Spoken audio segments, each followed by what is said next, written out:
What's up, people? It's your boy, Leveled Head, and I want to welcome y'all to my show, The Leveled Head Gamers Show. And if you didn't know, I just put up my first video. It's called Wii U, What's the Big Deal? And if you haven't seen it, please go back and check it out. I'm really excited about, how many people are starting to view it. That was my first video. This is my second one. So if you haven't seen it, go back and check it out.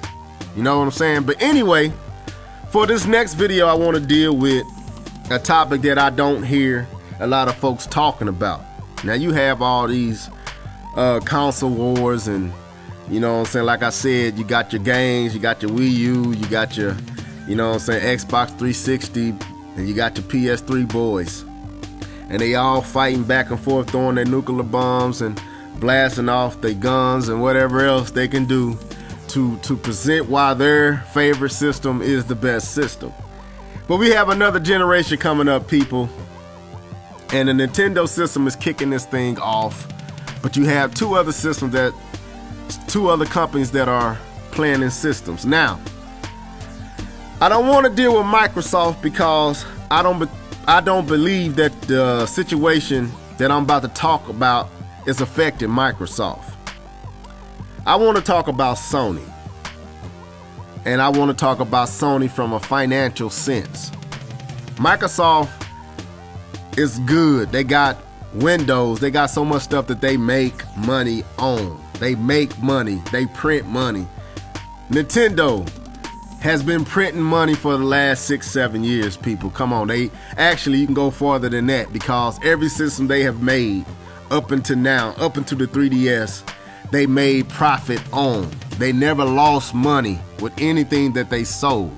So even though the Nintendo 64 didn't sell well, Nintendo still made money because they profited off of every system sold.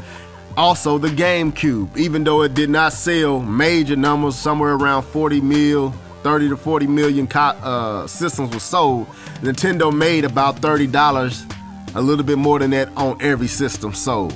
So they made money. Then the Wii come out, and its sales is right at 100 million systems, and they have made about that same amount of money on every system sold. And then you take in the DS, the DS Lite, the DSi, and you take in the DXL, the DSXL, and all those systems that's sold, that's far above 100 million systems, all made profit. Nintendo is sitting on a mountain load of money. Right now they have around $11 to $13 billion in the savings account. And then you tackle on, or you couple that with what Pokemon does, Nintendo has a lot of money. And they ain't got it. I mean, that money that's in savings, they're not touching. That's just straight what they got. Because they make a lot of money to continue to function as a business and save. And that's why I want to talk about Sony. Sony is a big company. Sony owns a lot of things and have their hands in a lot of areas. They make movies, they do music, they have a chemical company, they have a gaming company, they have a television company, they also have mobile, like phones and things like that. They make a whole bunch of things. But the sad thing about it is, for the last 4 to 5 years, none of these departments have made them money. None of these departments have generated any funds to replenish what was spent. Now, I said Nintendo has about $11 to $12 billion in the saving account.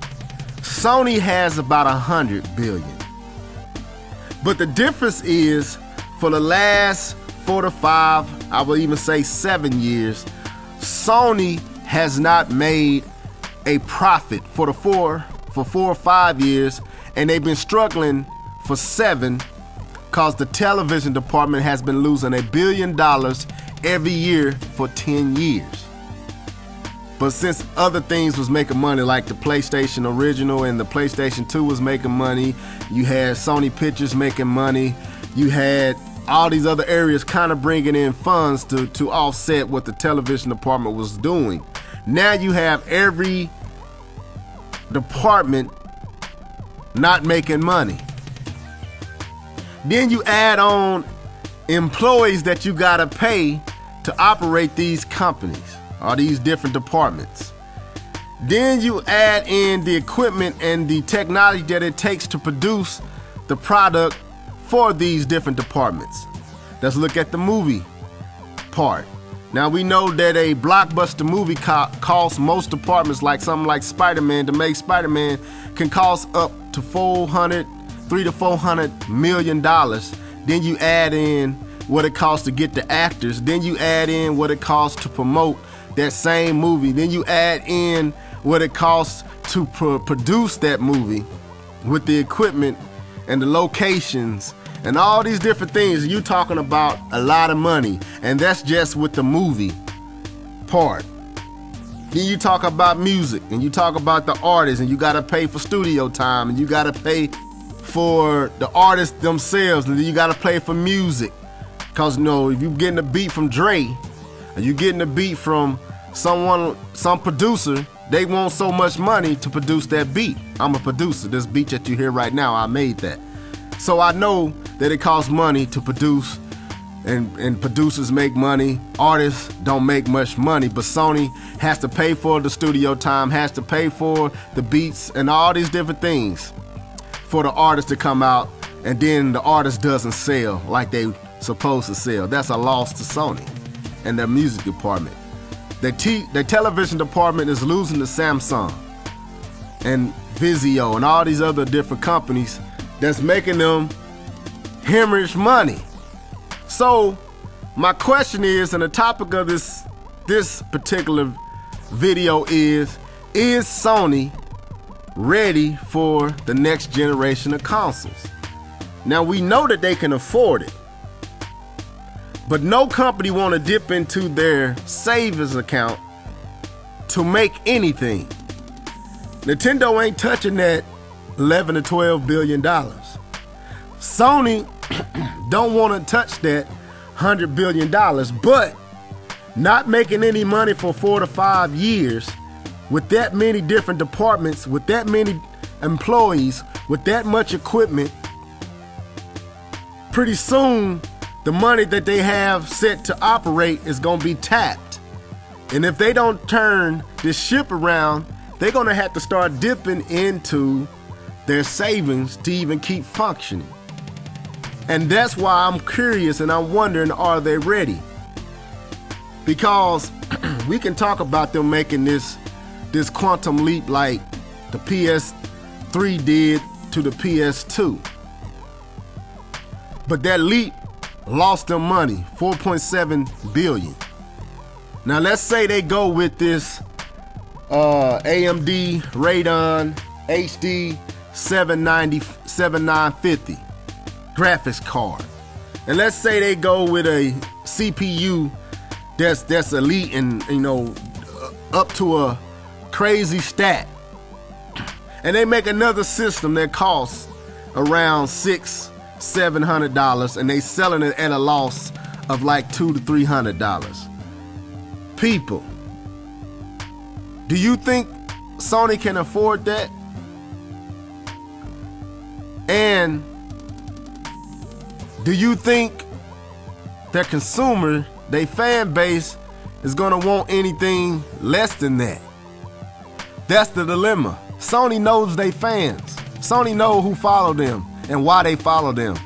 The PS3 set a mark that really made Sony fans feel like, you know, they had the best of the three, and they did. I mean, the PS3 was that deal. I own one. I know how bad it is. When I played Uncharted 2, not 1, but 2, it made me almost, I had to call my boy because most of my friends are Sony fans. I'm the only Nintendo fan in my clique. Most of them are Sony fans. I don't know many Microsoft fans, but most of the people I play games with and most of the folks I play online with are Sony fans.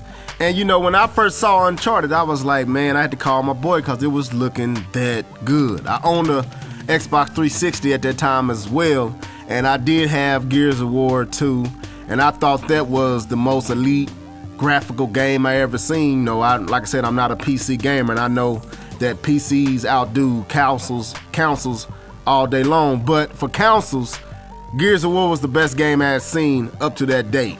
But when I seen Uncharted 2, I really saw the potential and the power of the PS3.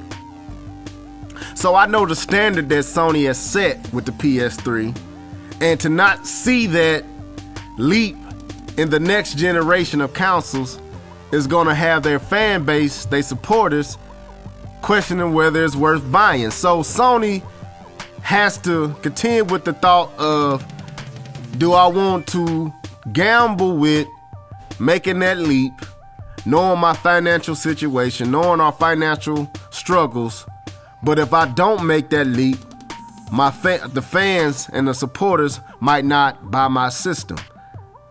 So, in my comment section, I want y'all to leave your opinion, your thoughts on this subject matter. Is Sony, with all I just stated, ready for the next gen of consoles? This is your boy Leveled Head and the Leveled Head Gaming Show. Peace.